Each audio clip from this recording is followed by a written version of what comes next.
우승팀이죠. 치열한 16강 대결이 펼쳐지고 있는 LOL 챔피언스 서머 2014. 여러분 큰 박수로 맞아주시기 바랍니다. 28일에 진행되었던 16강 6일차 경기에는 삼성 화이트가 CJ 프로스트를 상대로 화끈한 한타를 선보이며 시조 1위로 등극했고, 노련한 운영을 앞세운 진에어 스텔스가 MKG의 미드와 바텀 억제기를 날리며 2대0으로 승리를 가져갔습니다.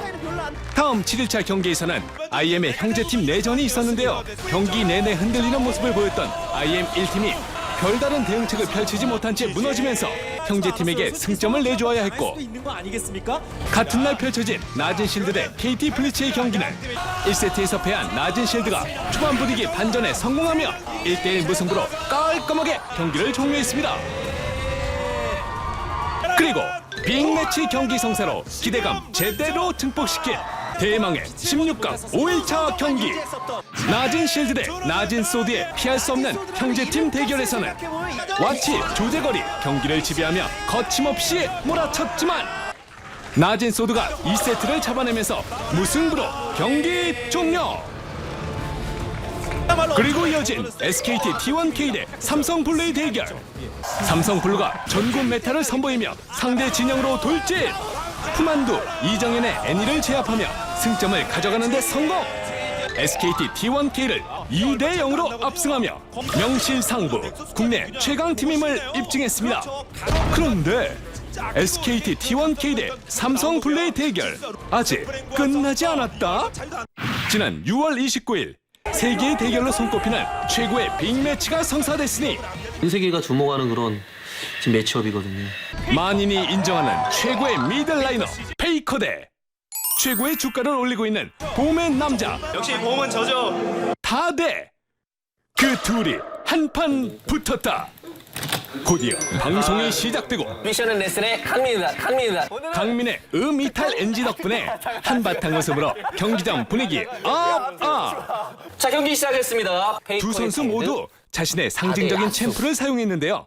드디어 역사적인 대결이 시작되고 자, 야쏘는 장군답게 미동도 없어요. 한 대, 두 대, 그리고 세 대. 아이, 계속 이렇게 맞아도 되는 건가요? 이거 다돼 지금. CS까지 다 놓치고, 아이, 혹시 일부러 그러는 건 아니죠? 아직까지는 제대의 체력이 더 많은 상황. 얼굴 때려. 그냥. 아니, 잠깐만. 유리한 상황의 페이커. 과연. 얼굴 때려. 그냥. 아니, 잠깐만. 지금 와우, 전세 역전. 다대 승리. 이걸 다돼가. CS 일부러 안 먹는 척하고 표창 일부러 다 맞아주고 방심하게 만든 다음에 그냥 들어가는 거죠. 영혼을 불태우기 위해서. 이어진 두 번째 경기. 다대는 이즈리얼, 페이커는 티모를 선택했는데요. CS를 다대가 지금 이거 딱 가져가면 안 가져가. 나이스 티머. 여기서. 그러나 이즈리얼. 야! 그냥 설마 베이커. 설마 베이커. 베이커. 팽팽하게 이어진 대결 끝에 사거리의 장점을 살린 다대가 승리를 가져갔는데요. 그리고 치러진 마지막 세 번째 경기. 페이커는 리븐, 다대는 라이즈를 선택했는데요. 상성상 라이즈가 좀 더 유리한 상황에 스펠까지. 위치에서 확실히 페이커가 잘못 들어갔다가는 이거 레벨 차이나? 레벨 차이나? 쓰면서 레벨 차이나? 근데 미니언들이 페이커 사람이 진짜 잘했으면서 끝낸 거 같아. 클템의 말대로 덤벼들기 시작. 이번만큼은 리븐이 이길 수밖에 없는 상황. 이건 뭐 천재지변이 일어나지 않는 한. 그런데 이게 도대체 무슨 일? 너가 그러시 A가 다대가 다 들리잖아. 다대로 내 말 듣고 대처한 거 아니야? 팀의 선우님이 캐리하셨죠. 마지막 세 번째 경기도 이렇게 다대의 승리로 끝! 승부를 알 수 없을 만큼 팬들을 위해 재미있는 경기를 선사한 두 선수. 팬들을 위해 경기 외에도 춤과 성대모사까지 보여주었는데요.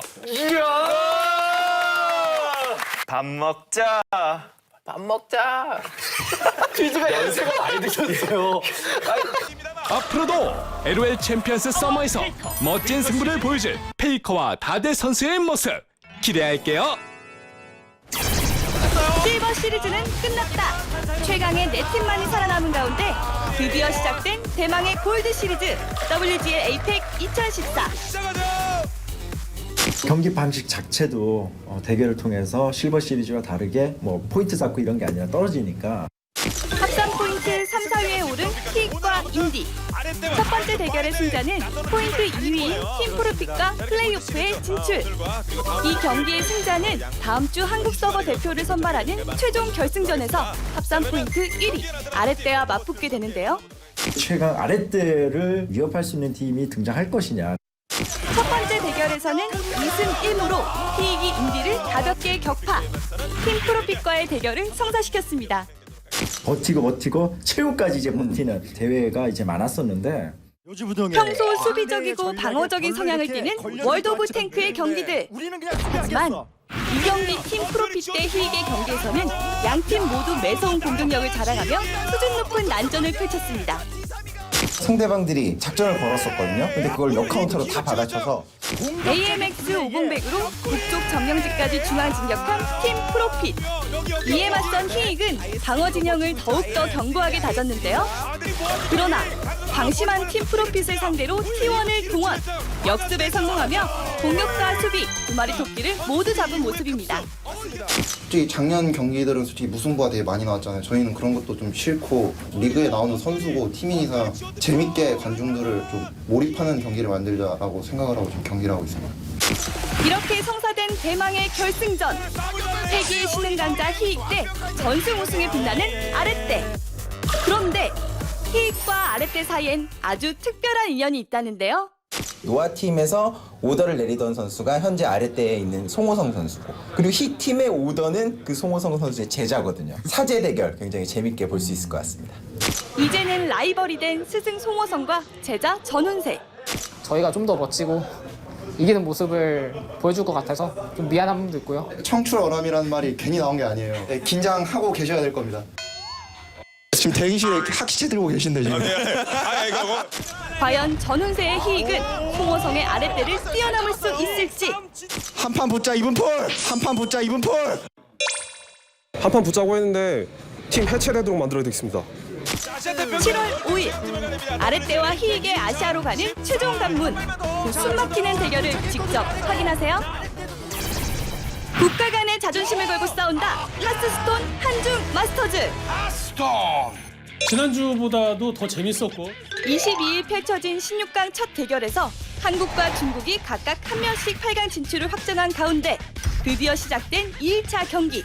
윤보선과 루지아준이 첫 번째 대결을 펼쳤는데요.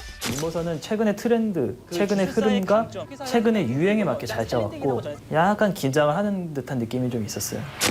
2대2의 치열한 승부 끝에 치러진 마지막 5세트. 바나나 2개, 아이고 감사합니다. 아직 T6의 위협은 끝나지 않았습니다. 루지아준의 T6 전략에 역전당하며 8강 진출에 좌절하고 말았습니다. 분위기 굉장히 좀 좋았었는데 윤보선 선수가 아쉽게 탈락하긴 했습니다만 좋은 경기를 보여줬다고 생각합니다. 이어서 펼쳐진 2경기. 대한민국 예선 1위 김검중 대 중국의 순웨이. 트레지 선수는 위니덱이라고 말을 많이 하는데 1만화대의 하수인들이 12장. 덱 자체를 역상성으로 잘 준비해왔다는 생각이 듭니다. 프렌즈 김건중은 이 시대 최고의 마법사라는 기존 아이디답게 흑마 위니덱을 사용해 3대 0으로 퍼펙트한 승리를 거뒀습니다. 이 시대 최고의 흑마법사이기도 합니다. 이게 바로 우리나라 선수 클래스예요, 클래스. 이로써 한국과 중국이 나란히 2명씩 8강 진출을 확정했는데요. 다음 주 왜 놓치면 안 되냐? 김정수 선수는 아시아 서버에서 최초로 전설을 나왔고 좀 덧붙여 말씀을 드리면 상대하는 중국 선수들이 512강을 뚫고 왔는데 그 중에서도 2위, 3위. 정말 멋진 경기 기대하고 있습니다.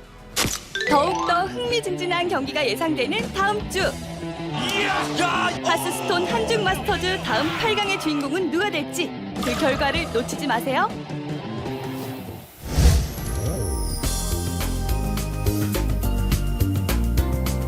한 주간의 이슈를 전해드리는 게임 플러스. 안녕하세요, 권희슬입니다. 그리고 제 옆에는 두 기자님 나오셨습니다. 안녕하세요. 안녕하세요. 안녕하세요. 네, 요즘은 삼성시대라고 할 정도로 삼성 갤럭시의 위상이 정말 대단한데요. 롤챔스 서머 결승 이후 이어진 롤드컵에서는 아쉬운 소식이 들려왔습니다. 지난해 11월 롤드컵을 한국에서 연다고 해서 굉장히 e스포츠 팬들이 환호를 했었는데요. 네. 최근에 라이엇 게임즈에서 발표한 일정을 보면은 16강은 싱가포르와 대만에서 열린다고 네. 하죠. 8강부터 한국에서 열리기로 했는데 굉장히 팬들의 반발이 좀 심한 것 같아요. 아무래도 좋은 어떤 선수들의 많은 경기를 갖다 볼 수 있었던 기회를 갖다 좀 박탈당한 그런 느낌이 있는 것 같습니다. 네, 이에 전병헌 협회장과 브랜드백 대표 역시 공식 사과문을 발표했는데요. 내용이 어떤 거였죠? 예, 뭐 협회에서는 일단 분산 개최에 대해서 지난 3월에 알았다. 그리고 또 한국 중심의 아시아 e스포츠 이벤트를 그리기 위해서는 뭐 전략적 양보가 좀 필요했고 네. 또 앞으로 신뢰 회복을 위해서 노력하겠다라는 내용이 담겨져 있었고요. 그다음에 또 라이엇에서도 이런 혼선을 믿게 된 데서 진심으로 팬들에게 사과한다는 의미와 또 전 세계 팬들이 한꺼번에 즐길 수 있는 그런 최상의 경험을 주기 위해서 이렇게 할 수밖에 없었다라고 했는데요. 어쨌든 16강은 뭐 국내에서 치르지 못하게 됐지만 어쨌든 8강부터 결승까지도 한국에서 하게 되니까요. 네. 그런 의미는 퇴색되지 않다고 봤습니다. 그래서 그런 부분에서 팬들이 좀 아쉬울 수 있겠지만 어쨌든 그런 롤드컵을 또 우리나라에서 할 수 있다는 거에 대해서는 팬들은 굉장히 좋은 소리라고 생각이 듭니다. 네, 시작 전부터 논란이 되었는데요. 첫 단추 잘 채워서 성공적인 개최 부탁드립니다. 자, 그럼 분위기를 바꿔서 한 주간 게임계의 또 다른 이슈들이 참 많았는데요. 지 리포트 함께 하시죠.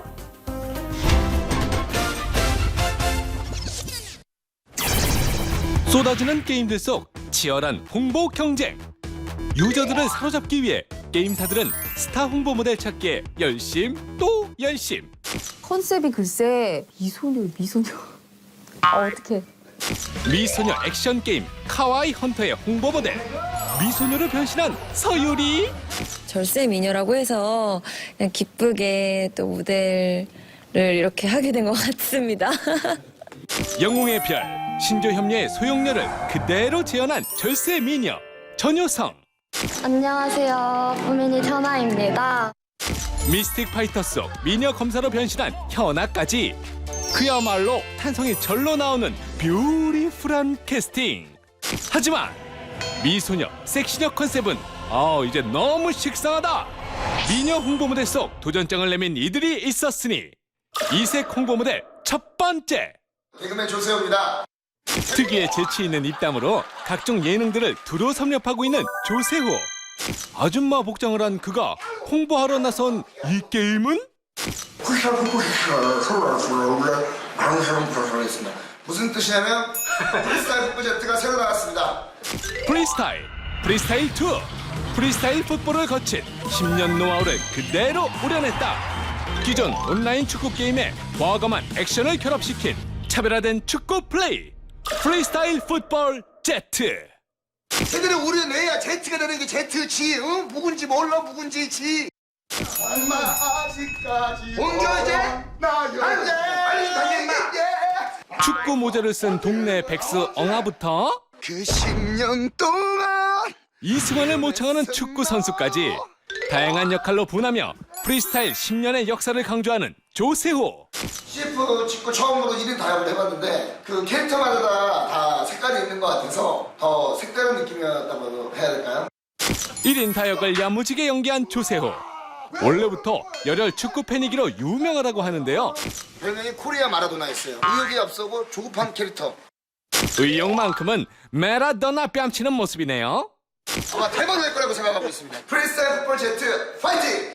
지금까지 조세호와 함께한 유쾌, 상쾌, 통쾌 광고 촬영 현장이었습니다. 안녕히 계세요. 조세호를 주랭랑치게 한 이색 홍보 모델 두 번째. 와우, 이상야릇한 분위기의 이 남자 국민 MC 신동엽. 이번에 제가 식민쟁탈 SNG 모바일 게임 노예가 되어줘 광고 모델로 여러분을 찾아뵙게 됐습니다. 코올리게 꼬마도 알 정도로 유명한 탑 MC지만 게임 광고에선 좀처럼 보기 힘든 얼굴인데요. 이 게임 이름이 굉장히 마음에 들었거든요. 그리고 또 저만큼 이 게임과 어울리는 사람은 없다고 생각하고 기쁜 마음으로 하고 있습니다. 노예가 되어줘라는 자극적인 게임명에 걸맞게 광고 촬영도 음흉하게 진행되었다는 사실. 섹시하면서 약간 음흉한 노예처럼 해달라고 하는데 그게 뭐 어떤 모습인지. 그러나 촬영에 들어가 보니 누구보다 완벽하게 음흉한 노예로 변신. 어렸을 때부터 저는 누구의 노예가 되는 것도 되게 좋아했고요. 누군가가 제 노예가 되어주는 것도 좋아했고요. 다 그렇지 않나요? 이쯤 되면 노예가 되어줘. 어떤 게임인지 슬슬 궁금해지는데요. 노예가 되어줘는 신동엽이다. 긍정적인 중독성이 끝내줍니다. 이 식민지가 늘어나는 재미가 최고죠. 공격형, 방어형, 생산형 등 다양한 건물을 건설해 자신만의 왕국을 만들어가는 모바일 전략 게임 노예가 되어줘. 전투, 연맹을 거쳐 서로를 점령할 수 있는 식민지 시스템이 특징입니다. 노예가 되어줘 많이 많이 사랑해 주시기 바랍니다. 제가 여러분의 노예가 되어드리겠습니다. 이렇게 찾아본 재치 만점 광고 촬영 현장들 어때요? 재밌으셨어요? 이 정도면 섹시한 모델, 잘생긴 모델 없어도 게이머 멋 충분하겠죠? 지난 6월 26일 제1회 대한민국 게임 포럼이 숭실대 벤처기업센터에서 열렸습니다. 제1회 포럼이기 때문에 학회가 나서서 정부와 산업과 소통을 할 수 있도록 추진을 하겠다. 그래서 개최하게 됐습니다. 예. 이재홍 한국게임학회장의 개최 인사에 이어 스마트 시대의 게임 이슈를 주제로 진행된 이날 포럼에서는 3개 세션으로 6명의 발표자와 주제별 패널 발표를 통해 게임 포럼의 정체성과 향후 추진 방향에 대해 이야기했는데요. 게임 포럼을 통해서 소통을 하시고 힘을 모으시고 게임 업계도 게임에 대한 문화적 의미 같은 경우를 사회적으로 확산할 수 있는 다양한 사업들을 또 해야 되고요. 게임은 그 르네상스 시대에 있다고 생각을 해요. 르네상스 이후에 그게 예술이 되고 문화가 되고 교양이 되는 수준으로 올라가는데 그때 이제 결정적인 게 이론화거든요. 근데 게임이 하나의 문화 현상으로 제대로 자리 잡으려면 역시 이제 이론화가 필요합니다. 게임을 하나의 문화로 인정하기 위해 각계각층의 다양한 인사들이 참여한 대한민국 게임 포럼.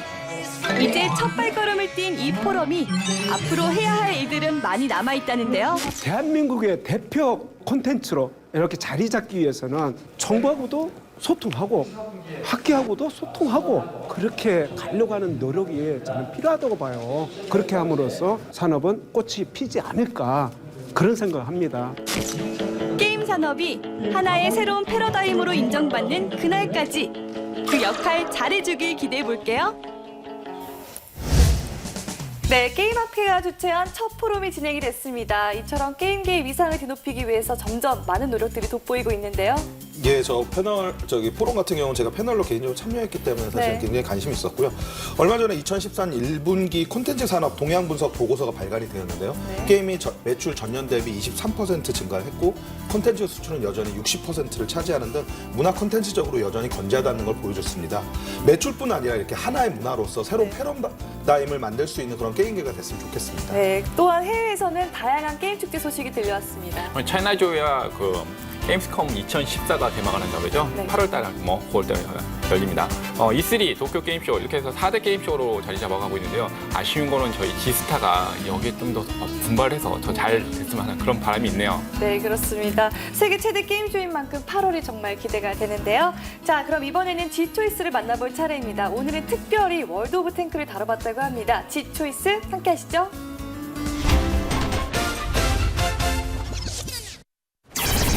게임 플러스의 적절한 선택, G초이스의 오성길, 권우입니다. 오늘은 어떤 게임이 준비가 되어 있습니까? 지금 또 6월 아니겠습니까? 6월은 무슨 달입니까? 6월은 그냥 6월이죠. 6월에는 현충일이 있고, 네. 혹은 보훈의 달 아니겠습니까? 물론 저희 방송이 나갈 때는 아마 7월일 거라고 생각을 하지만은, 네. 제가 줄기세 주장을 했어요. 6월에 이 게임을 해야 된다. 네. 왜냐? 오늘 할 게임이 바로 월드 오브 탱크입니다. 아, 월드 오브 탱크. 전 세계 가입자 수 8천만 명. WGL 글로벌 리그로 남자들의 심장을 뜨겁게 달군 진짜 남자 게임 월드 오브 탱크. 월탱에서 탱크를 빼면 무엇을 논하리요?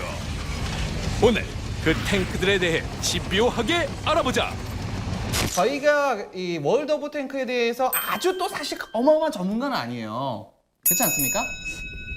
그러니까 정확히 말씀드리면 저는 이거 중요해요. 내가 저번 방송 이후로 위신이 많이 딱히 떨어져서 지난주 QWOP 때문에 대굴욕, 대멘붕을 맛본 완욱군. 저 같은 경우에는 아무래도 저 역사에 대한 깊은 조예를 가지고 있는. 조회까지 갖고 계세요? 미국은 이제 어떤 탱크를 이제 주고받는가, 독일은 또 어떤 식으로 발전을 했는가. 역사에 굉장히 관심이 많으신가 봐요. 네. 그래서 역사뿐만 아니라 월드 오브 탱크에 대해 누구보다 잘 알고 있는 월탱 전문 해설가 정준 소환. WJ 정준 해설 모시겠습니다. 월드 오브 탱크의 주인공이라고 볼 수 있는 탱크. 네. 월드 오브 탱크의 탱크는 도대체 몇 종류나 있나요? 일단 게임 내에 구현되어 있는 종류만 네. 지금 약 260종 이상이 구현이 돼 있습니다. 뭐 국가별로 또 많이 나눠져 있더라고요. 그럼요. 미국, 영국, 프랑스, 독일, 소련, 일본, 중국까지. 그러면 두 분은 굉장히 또 좋아하는 탱크가 또 하나씩은 있을 것 같아요. 네. 이 표정이 벌써. 제가 제일 좋아하는 탱크는 M4 셔먼. 미국의 중형 전차 M4 셔먼. 제2차 세계대전 당시 미국에서 가장 많이 생산된 셔먼의 최초 모델로 많은 국가들이 20세기 후반까지도 이 전차를 전투에 배치했다. 정식 제식 명칭은 M4 셔먼. 게임 내에 있지 않아요? 원래 명칭 A3, E2 뭐 이런 거 있지 않습니까? 그거는 이제 고다음 M4에서 이제 거기서 이제 장갑을 누른 게 E2.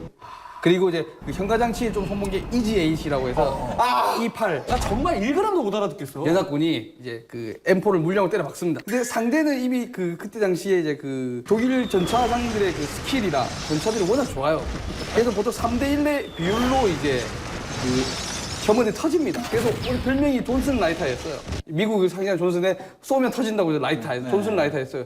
어떻게 보면 약한 탱크로 다들 알고 있는데 그렇지 않습니다. 안정된 하체와 그리고 75mm의 그 강력한 주포량에서 그 구축 전차 같은 느낌의 중전차면서 여러 번이나 쓸 수 있는 다용도의 전차입니다. 하와나 게임 연출 같은 경우에는 아까 전부터 계속해서 M4 셔먼 얘기를 계속 하고 있는데 M4는 세계 제일. 그럼 사실 M4 뭐 셔먼이니 뭐 이런 차들이 강력하다고는 하지만 2차 세계대전에서 제일 영웅 취급을 받았던 탱크는 바로 독일의 티거입니다.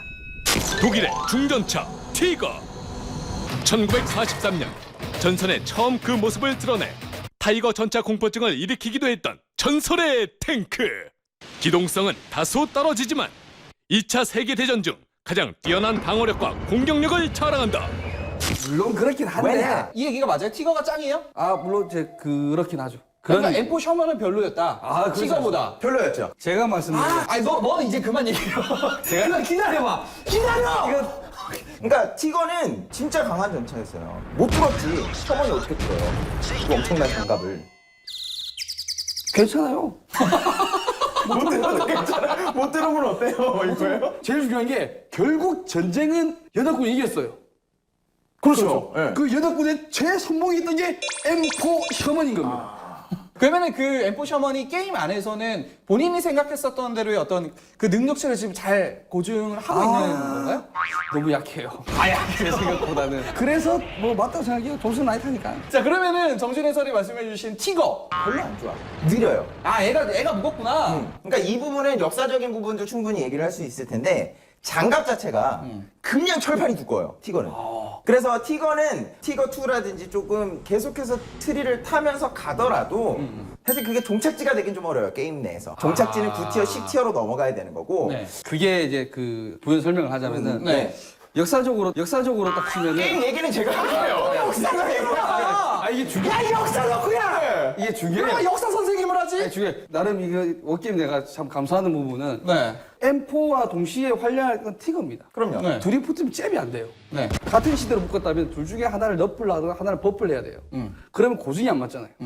그러니까 얘를 아예 티어를 아예 다른 데로 이제 7티어라고 여기 5티어. 그런 식으로 해서 밸런스를 맞추는. 그러면은 말씀해주신 그 탱크들 있잖아요. M4 셔먼, 티거 이런 탱크들은 리그에는 나오나요? 안 나오죠. 아쉽게도. 무슨 뭐 M4 셔먼이 세계 최강의 탱크야 뭐 이렇게 얘기했었고 뭐 티거가 역시 남자면 티거 이랬는데 왜 리그에 안 나와요? 리그에 나오지 않는 이유는 그겁니다. 리그의 룰 자체가 42티어, 총합 42티어, 7명이 8티어 제한으로 되어 있어요. 그러니까 8티어 혹은 1티어를 쓰는 경우가 많기 때문에 7티어인 티거를 안 쓰는 상황이 되는 거죠. 굳이 그걸 쓸 필요는 없다? 좋아요. 좋은데 느리잖아요. 리그에서 느리면 안 되거든. 토너먼트라서 기동력이 떨어지면 그건 거의 작전 수행이 불가능한 상태가 돼버리고. 이 월탱 녹화를 하기 위해서 미리 탱크에 대해서 좀 조사를 해와라 라고 얘기를 들어서 제가 봤더니 계속 무슨 뭐라고? 1390? 네. 1390 1390. 프랑스의 8티어 경전차 AMX 1390 13톤급 AMX에 90mm4를 탈 수 있는 모델이란 뜻. 남들보다 빠른 기동성을 자랑하며 리그에서도 자주 등장하는 탱크. 경전차 중에서 최고의 화력을 가지고 있습니다. 그리고 기동성이 좋기 때문에 아무래도 어떤 맵이든지 활용할 수 있다는 게 장점이 되겠고요. 네. 최고 속도가 70km 이상 달렸을 때 70km 이상 탱크가 나오죠. 70km 정도라면 굉장히 빠른 속도인데요. 맞죠. 굉장히 빠른 거죠. 반대로 AMX 1390이 또 단점이 있습니다. 아, 네. 차체가 낮아요. 포가 약간 뒤쪽으로 달려 있어서 아래쪽에 있는 걸 못 씁니다. 위아래가 안 되잖아요. 좌우는 빨라. 선회력이 빠릅니다. 포탑 선회가. 윙 돌려서 빵, 네. 윙 돌려서 빵 쓰고. 그 실버 시리즈에 나왔던 유일한 구축 전차가 라인 메탈이었는데 네. 그래서 다 돌아가거든요. 돌아가는데 한 15초? AMX 1390 같은 경우에 이쪽 보고 있다가 이렇게 돌려서 보면 되는데 네. 딱 이거 해줘, 이거. 야! 잠시만 있어봐. 잠시만. 디테일한데? 야, 괜찮았어. 야! 이런. 역사적인 사실과 고증 혹은 도면으로 존재하는 것들을 충실하게 게임 내로 이식을 했고 그 밸런스를 잘 맞춘 아름다운 게임이다. 남자라면 월탱. 간다. 이제 PC가 아닌 모바일, 태블릿으로도 즐길 수 있는 앱 월드 오브 탱크 블리츠가 등장했는데 최대 7대7의 전투를 펼칠 수 있으며 터치만으로도 포를 쏘는 타격감 충만, 자동 조준이 존재해 더 쉽게 즐길 수 있는 것이 특징. 여러분도 한번 거친 남자의 세계로 빠져보시죠. 자, 이렇게 해서 저희 월드 오브 탱크 블리츠까지 만나봤습니다. 오늘 시간이 너무 짧습니다. 굉장히 역사적으로도 많이 배우고 게임적으로도 얘기를 많이 할 수 있었던 좋은 시간이었습니다. 자, 저희 지초이스도 여기서 인사드리겠습니다. 지금까지 오성균, 정준, 보안으로.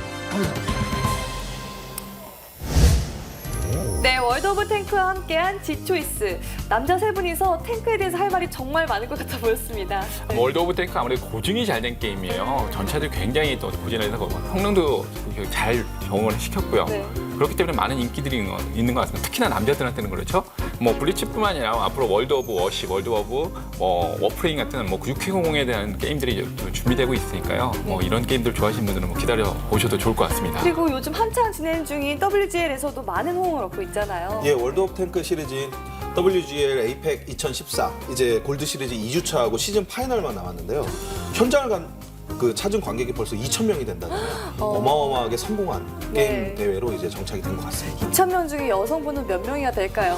한 뭐 1% 되실까요? 예. 네, 자 이렇게 해서 게임 플러스 1부는 여기까지입니다. 잠시 후 2부에서 G테스터가 이어질 예정이니까요. 많이 사랑해 주시고요. 저희는 한 주간의 게임 순위 G랭크 함께 하시면서 잠시 후에 돌아오도록 하겠습니다.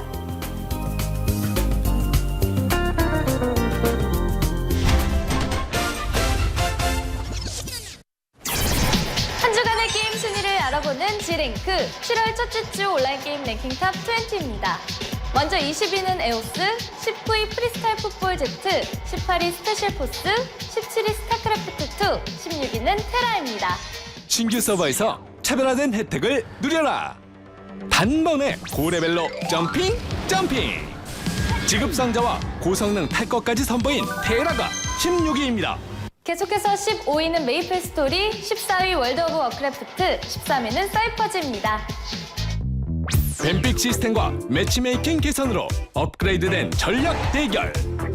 더 빠르고 편리해진 서머 시즌을 공개한 사이퍼즈. 앞으로의 순위도 기대할게요. 12위는 워크래프트3, 11위는 던전 앤 파이터, 10위는 리니지2입니다. 미리 만나보는 인피니트 오디세이. 차원 레이드 및 다양한 컨텐츠를 추가한 사전 업데이트로 순위 업! 리니지2가 10위에 올랐습니다. 계속해서 9위는 이카루스, 8위 스타크래프트, 7위 블레이드 앤 소울, 6위는 아이온입니다. 뜨거운 여름!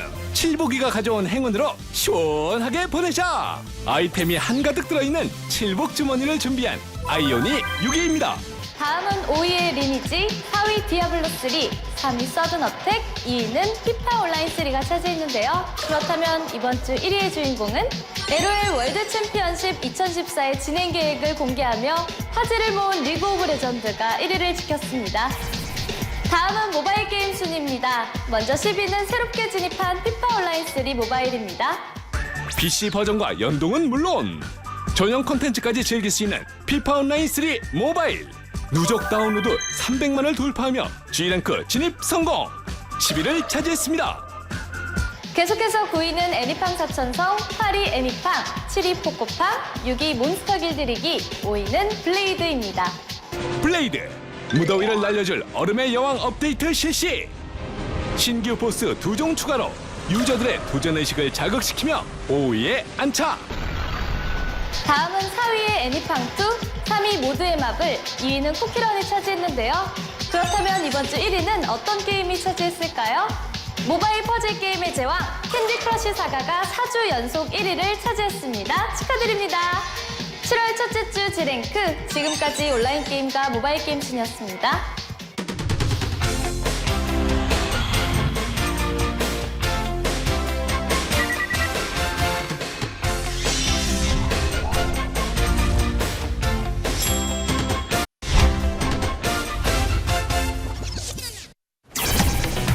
지난주 낮은 진입 장벽과 자동 이동 시스템으로 호평을 받았던 날 온라인.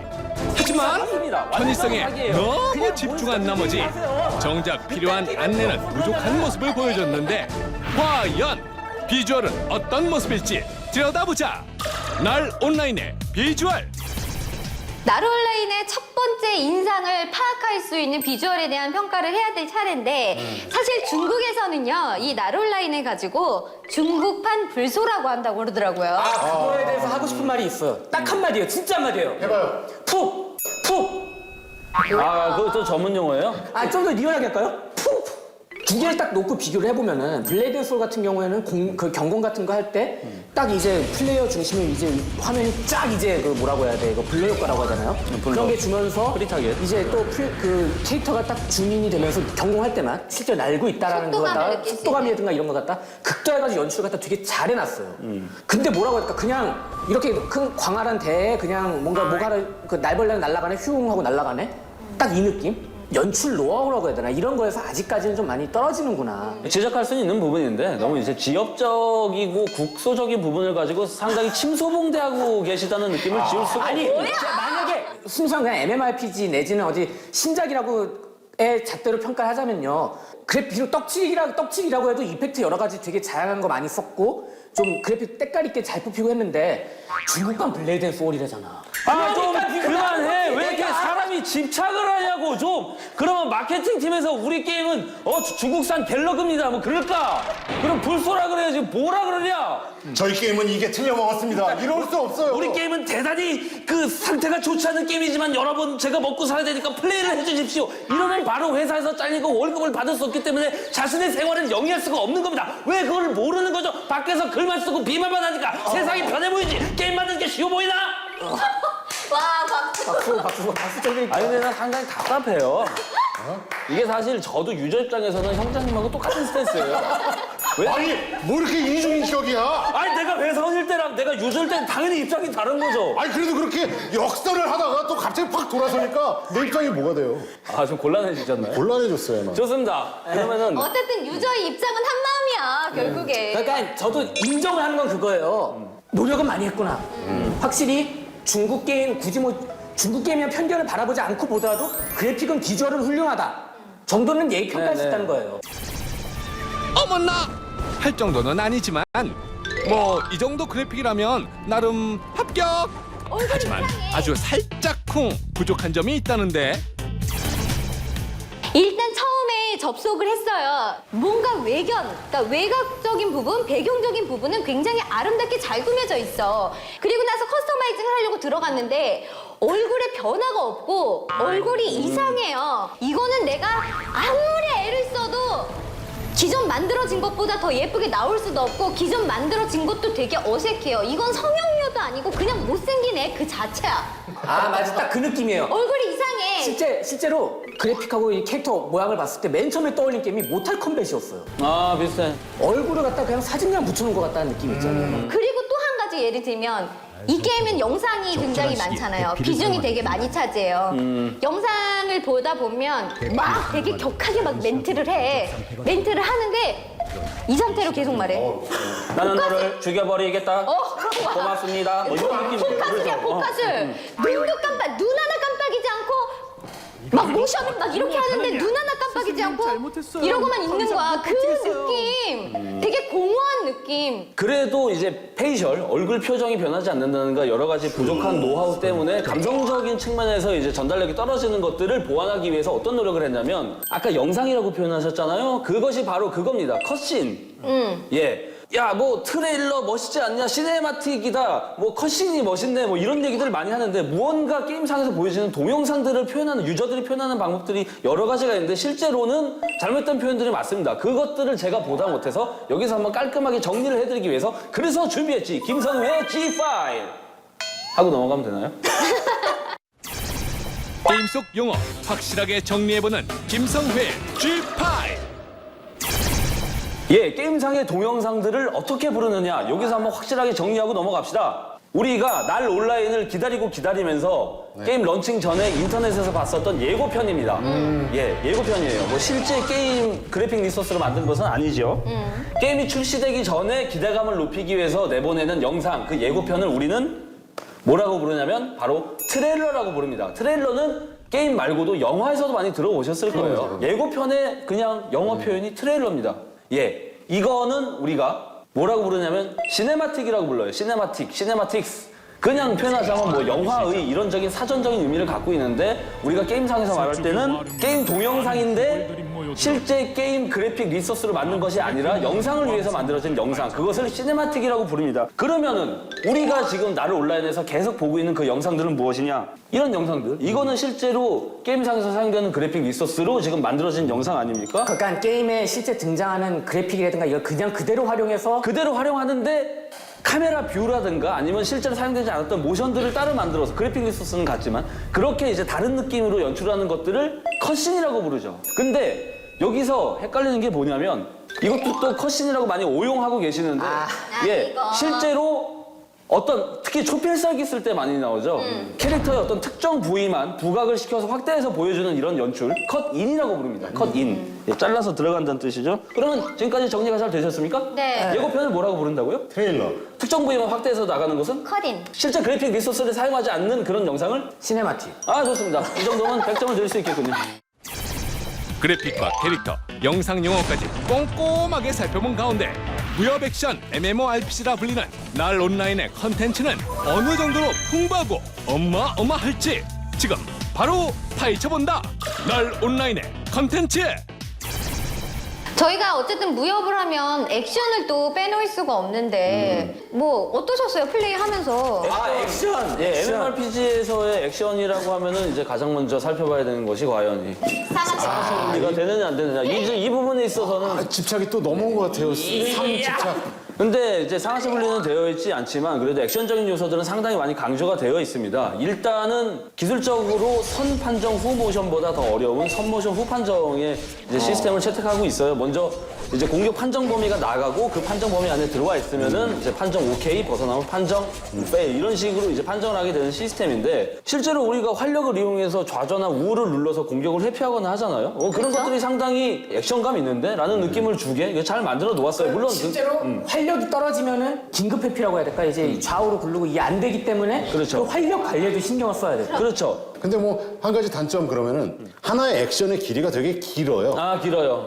짧게 연타를 해서 뭐 콤보를 만든다거나 그 짧은 그 액션 사이에 뭐 이제 캔슬을 넣고 회피를 넣고 이 정도는 아니에요. 그러니까 하나의 공격이 되게 길어서 그게 벌어지기 전까지 회피를 하는 그런 건데 뭐 중국의 어떤 네트워크 상황이나 그런 걸 생각을 해보면 그 정도도 이 정도 구현한 것만 해도 꽤 잘한 것이 아닐까라는 생각은 들어요. 이런 액션을 베이스로 어쨌든 지역 퀘스트를 하다가 구역 퀘스트를 하다가 자연스럽게 PVP가 이루어지기도 하고 그리고 실제로 내가 같이 플레이하는 사람들과 함께 시간이 맞아서 같이 같이 뭐 외나무 다리를 간다던가 혈전을 즐긴다던가 이런 그 다양성을 두고 봤을 때는 괜찮았다라는 느낌이 일단은 들어요. 물론 밸런스에 대한 불만은 아직도 있기는 한데 이건 좀 조절이 돼야 되겠지만 어쨌든 그걸 제하고서라도 상당히 즐길 거리가 많은 부분은 좋다, 괜찮다라고 이야기를 할 수 있을 것 같아요. 날 온라인에서 액션이 빠지면 무지무지 서파지. 과연 얼마나 다양한 액션을 보여줄지 게임 플레이를 통해 직접 알아보자. 날 온라인의 컨셉 하면 무협이고 무협은 결국 전투와 모션 아니에요. 모션. 그렇지. 앞면에 내세우고 있는 모션. 이게 그냥 만들어진 애니메이션이 아니라면서요. 진짜 무술 고수들이 직접 모션 캡처를 모캡이라고 그러던데. 관절을 연구했다던데? 저는 궁을 키웠는데 활을 굳이 저런 모션으로까지 쐈어야 할까? 제가 궁수를 키웠기 때문에 그 모션을 알고 있습니다. 이렇게 활을 쏘면 될 것을 그걸 실제 모션 캡처하신 분이 그 모션을 하셨다는 거 아니에요? 예, 얼마나 스스로 부끄러웠을까요? 뭔가 특별한 활쏘기 모션을 요청했을 거 아니에요? 예, 저 보세요. 지금 208개의 관절을 탐구하다. 208개 관절을 탐구했고. 일단 저 모션부터가 되게 쑥스러운데. 거의. 이야. 모션 캡처라고 부르는 겁니다. 실제로 사람의 각 관절 주요 부위에 이제 센서들을 달아놓은 다음에 그 직접 행한 모션을 그대로 컴퓨터 그래픽으로 뽑아내는 그런 기술이죠. 이야, 아이 쑥스러워. 내가 왜 얼굴이 빨개지지?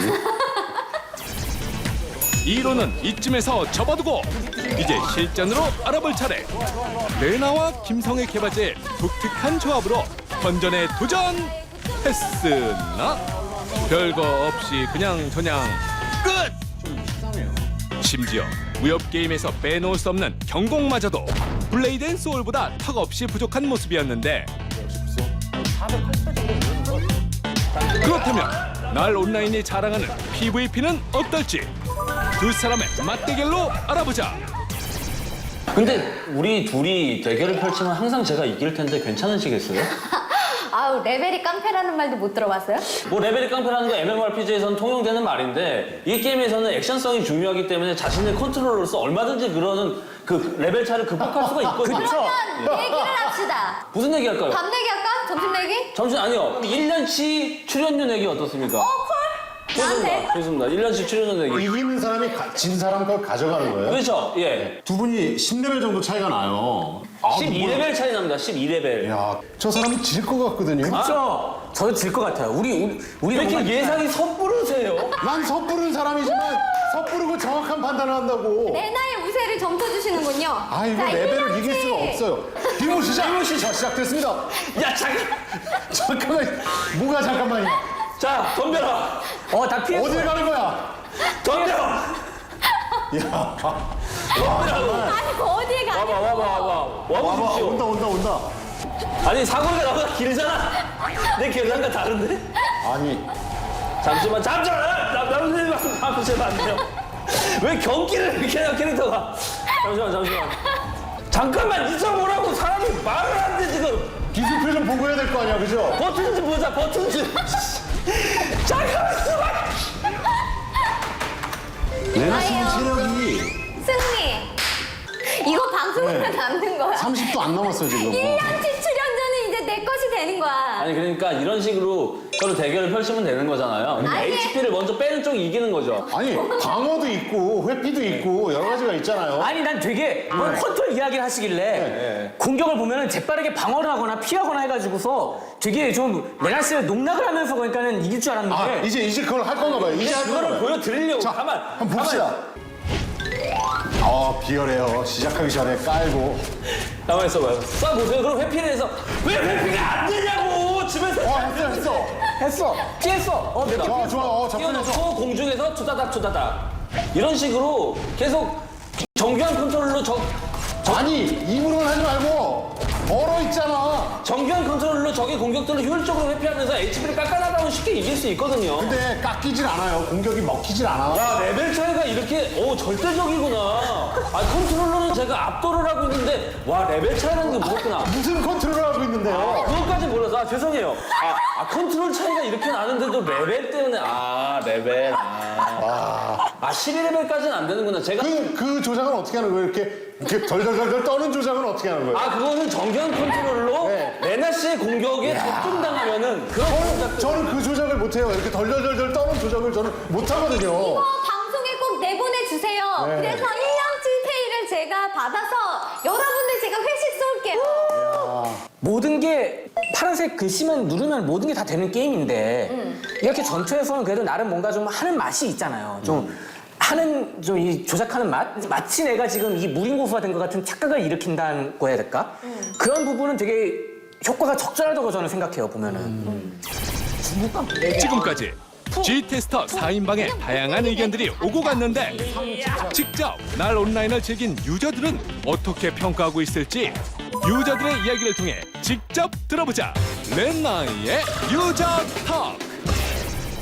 사연의 제목은요. 운영자님 한국어 더빙 말인데요. 점 100개.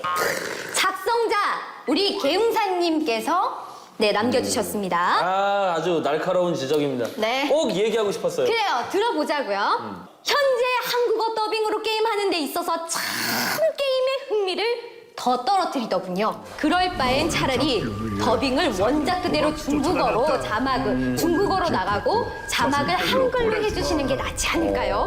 공감. 차라리 중국 영화를 본다 생각하고 하면 그만이니까. 네. 거기다가 무협이니까 중국어 대사하면 더 몰입이 될 수도 있다고 생각이 드네요.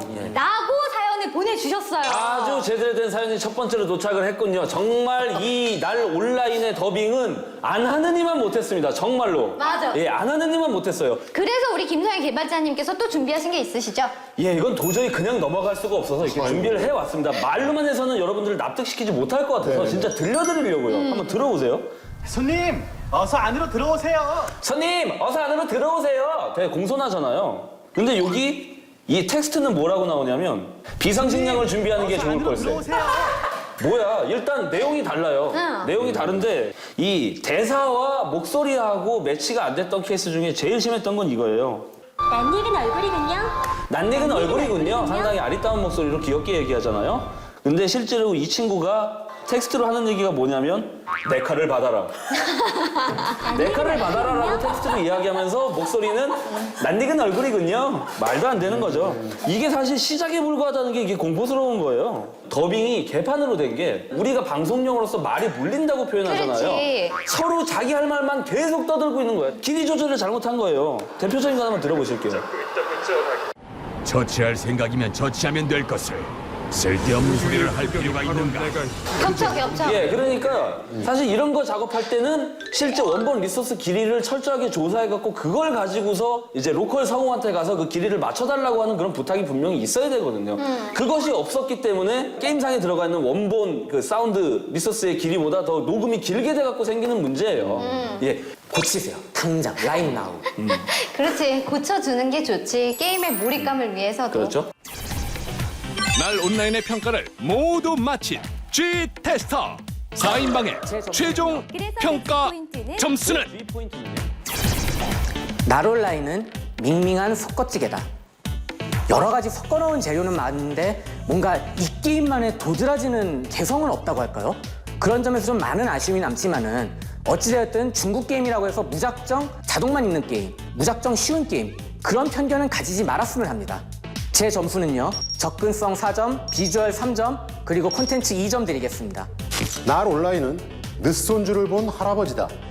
손주가 너무 귀여워서 모든 것을 다 해주듯이 날 온라인은 유저가 너무 귀엽고 사랑스러워서 모든 것을 다 해주고 싶은 모양입니다.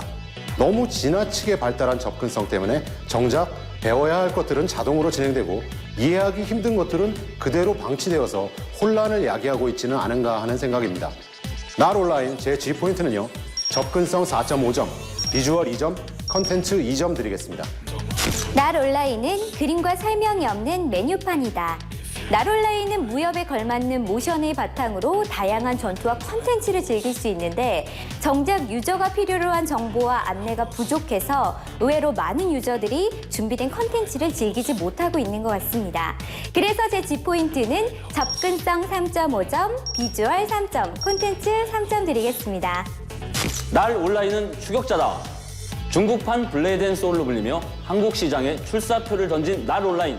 나쁘지 않은 액션감과 높은 수준의 편의성으로 무협 MMO 유저들에게 어필하고 있지만 아직도 디테일한 부분의 완성도에서 미흡한 부분이 적지 않습니다. 하지만 예전의 중국산 게임들에 비해 확실한 발전상을 보여주고 있으며 이런 발전 속도라면 머지않아 글로벌 시장에도 충분히 통할 수 있는 수준이 될 것으로 보여집니다. 제 주의 포인트는요. 접근성 4점, 비주얼 2.5점, 콘텐츠 3점입니다. 나롤라인을 통해서 중국 게임의 그런 발전을 다시금 느낄 수 있었던 그런 시간이었던 것 같고요. 저희는 다음 주에 더욱더 재미있는 게임 평가로 돌아올 거고요. 게시판에 글 남겨주시는 것도 잊지 말길 부탁드립니다. 자, 그럼 저희는 여기서 인사드리도록 하겠습니다. 여러분, 다음 주에 만나요.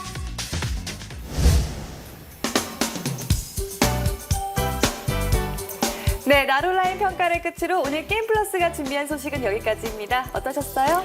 제목만큼 날카로운 평가를 참 재밌었고요. 네. 요즘 좀 게임 쪽, 온라인 쪽 게임 속 뉴스가 좀 적은 것 같아요. 잘 보니까 아무래도 여름방학을 두고 이제 업데이트를 막 하고 있는 중인데 조만간 업데이트 소식들이 조만간 올 것 같습니다. 기대되는데요. 남 기자님은요? 예, 롤드컵 소식은 좀 아쉽긴 아쉬웠는데요. 어쨌든 평가서에서도 나왔듯이 게임이 여전히 그래도 안 좋은 소식에서도 여전히 아직은 좋은 소식을 전하고 있다는 네. 것을 보면서 여전히 게임의 저력을 느꼈습니다. 자, 금요일에 만나는 생방송 게임 플러스 현재 다음 아프리카 TV에서도 동시 생방송되고 있는데요. 방송 종료 후에도 다음 스포츠 스페셜 연재 페이지 아프리카 TV 게임 플러스 관에서 각 영상들 다시 볼 수 있으니 많은 사랑 부탁드립니다. 자, 그럼 저희는 여기서 이만 인사드리며 다음 주에 다시 찾아오도록 하겠습니다. 함께해 주신 시청자 여러분 고맙습니다.